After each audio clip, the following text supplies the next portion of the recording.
What's up, Thrashers, and welcome back once again to the Thrash Maniac 99 YouTube channel.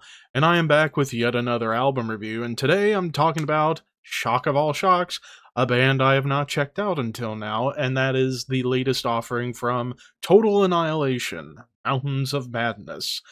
This also came out on January 16th, this time on Testimony Records, and this is the band's fourth studio full-length overall, for those who don't know, including me until now. They are a Swiss death thrash band, so I was curious to check this one out considering some of the bands they were being compared to, more so thrash bands than death metal bands, so it tells me that this album's going to be more thrash than it is death metal.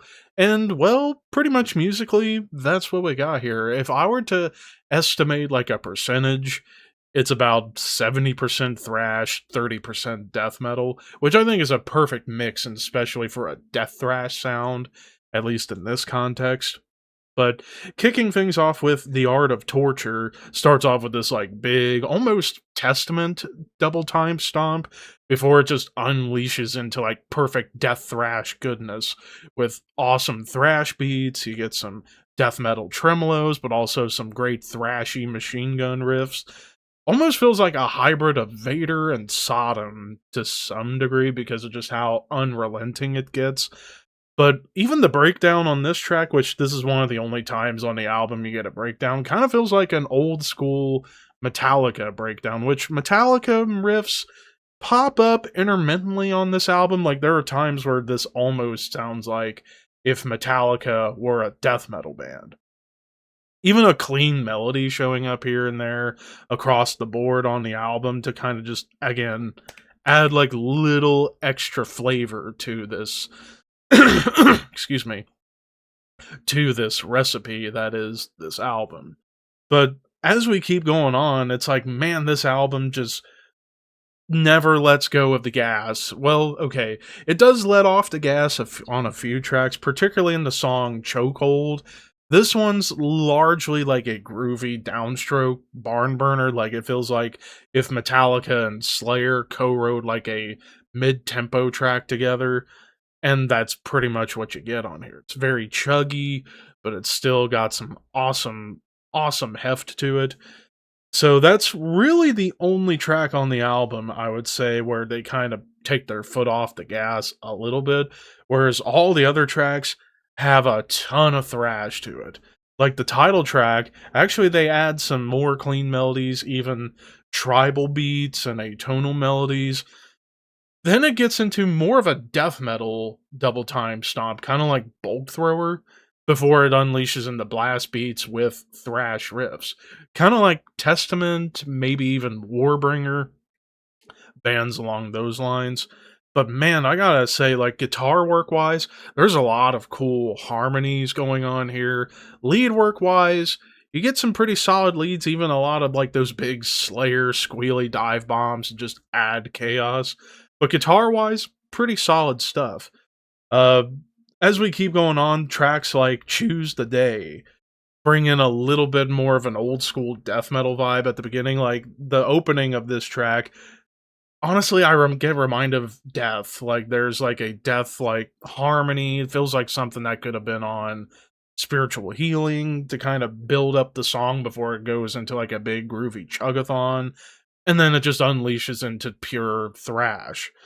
Um, and then as far as like moments where I get reminded of Slayer, songs like Age of Mental Suicide, Beneath the Cross, hell, even Nyctophobia, those songs have so much Slayer going on, it was hard to keep track of.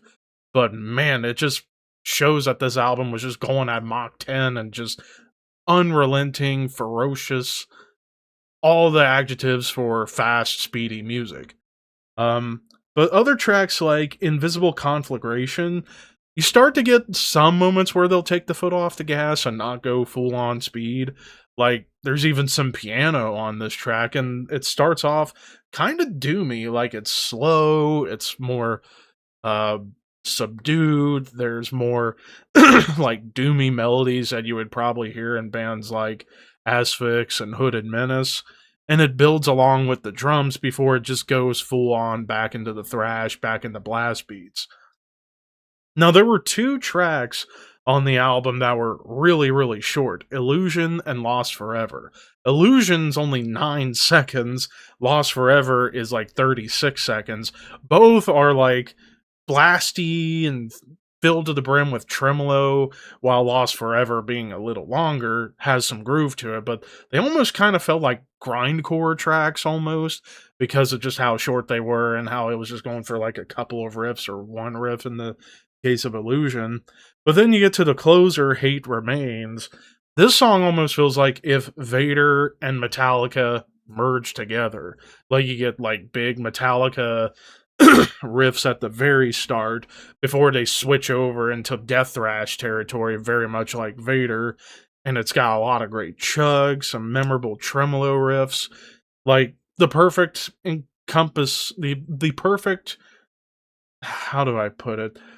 The perfect all-encompassing song. That's what I was looking for. The perfect all-encompassing song of the entire album, where it just touches on everything that this album delivered and then some.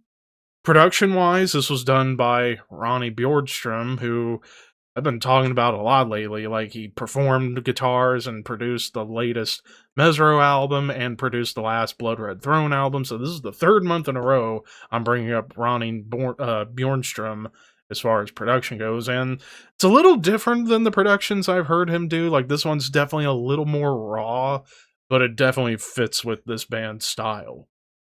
So, as far as any negatives go, I will say there are perhaps times where they just focus purely on speed that maybe they could have broken up within the songs, adding more groove, even slower sections to kind of break up the tempo a little bit to give you some room to breathe.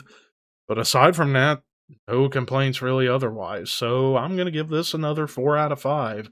This was a damn solid offering, really damn solid offering from a band I never checked out in the past until now. So I would say, and I have one other thing I forgot to mention. This album and this band can be very comparable to bands like Legion of the Damned, I would say. So if you are a fan of Legion of the Damned, Metallica, Slayer, Vader, Sodom, even like early Death, I'd say check this out. This is some pretty solid shit. But of course, those are just my opinions. What did you guys think? Let me know in the comments below, and don't forget to like, comment, share, subscribe, all that fun stuff. But until next time, thank you for watching, keep your horns high, and your dreams wet.